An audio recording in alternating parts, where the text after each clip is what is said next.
All right, guys, Coach here. We are going to go over today's workout movement standards, show you some scaling options. We're going to do the warm-up. That'll be the end of this video. Then we're going to have another video with a little cool-down, like stretch type routine so we can all get some feeling of normalcy for today. So today we have Sindhu, kind of a, if you have the dumbbell from yesterday, we'll be doing this down here.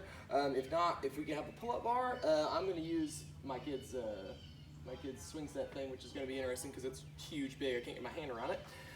And our jump rope for these double unders. If you don't have that, we're going to use our odd object. Hopefully you got a dumbbell yesterday. If you didn't, we'll talk about some times to pick up some more later. If not, we'll be using a backpack or something of the sort, which is what I've got here with some books in it. So for Sindhu, the top one, we're going to do 5 pull-ups, pressing down the bar, the chin goes over. Use anything, guys. Find the edge of something that you can hang from. Even if you can't completely hang from it, if you can hang from it with like pulling your feet up or pulling your knees up, even worse, that'll work too. Anything you can hang from.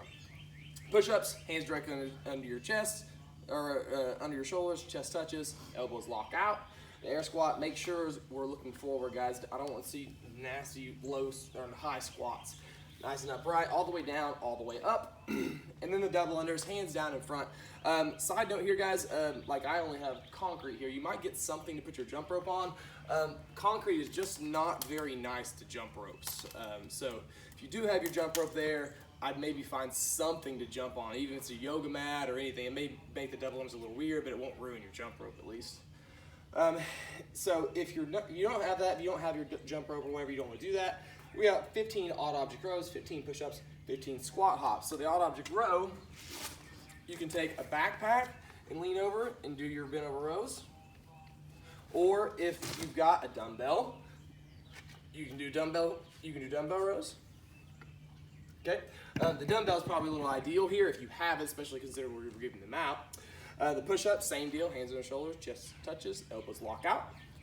And then the squat hops. So the squat hops, regardless of what you're jumping over, so if you're jumping over your back, do your squat, jump over it. Or if you're like just somewhere we would scale like a burpee over bar, you can do a squat and then step over it, and then do a squat and then step over it. Same deal with the dumbbell. Squat, jump, squat, step, whatever it is you want. All we're trying to do is get that stimulus of jumping like you would get with the double under into the squats. So again, still 20 minutes, but rows with your dumbbell or with your backpack, push-ups and squat hops jumping over your object. So that's pretty much it for as far as like movement standard, guys. This is a 20-minute AMRAP, so be careful about pacing. It's real easy with these movements to get 10 minutes in and go, oh no, I've made a mistake.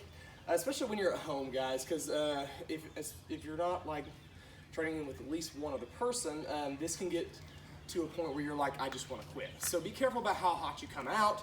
I get it, the energy of the gym isn't quite there when you're at home, but think about the first 10 minutes of pacing this thing out real well, and then if you're like, hey, I still feel pretty good, pick up your pace a little bit in the last 10 minutes. But my guess is if you pace this first 10 minutes pretty well, the last 10 minutes will go well for you. Keep a nice steady pace. Just like at the gym, we're looking for 10 to 15 second breaks here. I don't want you to stand around a bunch. Especially with this type of setup where you don't really have a lot of weight you're necessarily throwing around, so keep those rest periods small. All right, so here's what we're gonna do. If you're going to do the bottom portion here, I want you to get close to your object, whether you got a dumbbell or a backpack out. If not, I want you to find a pull-up bar like we've, well, I don't know the pull-up bar, but you know. If you're doing pull-ups, I want you to get 10 scat pull-ups, and then 10 kips, and then 3 strict pull-ups, okay? If you're not doing the pull-ups, which a lot of us don't have a spot to do that, I get it, we're gonna do odd object rows. So I want you to pick up your object. If you got a dumbbell, I want you to pick it up with both hands first, and I want you to get 10 of these. And then once you're done with that, I want you to get 5 single arm, okay? If you only got a backpack, I want you to pick that up, and I want you to get 15 backpack rows. Make sure we're leaning over here, guys. If you're standing up, it's just kind of weird. So nice flat back, lean over until like that's as far as my hamstrings will let me go, and then pulling that elbow back and in. You don't want to pull it out, okay? So I want you to get 15 of those.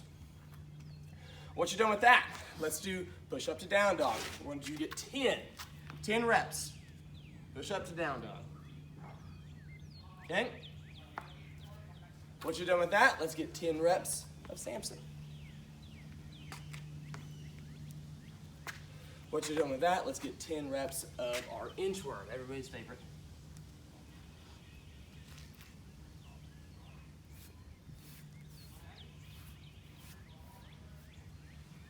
All right, once we're done with that, we're gonna get 10 normal old air squats. All the way down, all the way up. Once you're done with that, let's get 10 normal push-ups. Chest touch the ground, elbows lock out. Then once you're done with that, I want you to get your jump rope if you got a jump rope for today. And I want you to get 30 single unders, followed by 30 double unders. If you don't have double unders, make 30 attempts. If you don't have a jump rope or you're not doing that, I want you to get the squat hops. We're gonna try these out a little bit, kind of test out what works for you. I kind of like the lateral jump. Be a little bit quicker. Also, you have this lateral movement of the knee. I know some of us, we're gonna struggle with that, but do your squat, jump over the bar, squat, jump, so on and so forth. If you don't feel comfortable with that, just do your squat and then step. Do your squat and then step. Okay? If you're doing that, I want you to get 10 of those. So, guys, as we're done with all the basic warm-up type stuff, I want you to get a run through. Let's consider the run through a half round. So, let's round up. So, 3, 5, 7, 3, 5, 8, and 15. Half round, just kind of get you an idea of what this 20 minutes is going to be like. It may very well get pretty long. So, same deal here. Let's go 8, 8, and 8 for our half round, so we have an idea of what we're getting into. Take a couple minutes, get some water, go to the bathroom, whatever you need, and then go ahead and start your clock and get after this thing. Happy hunting.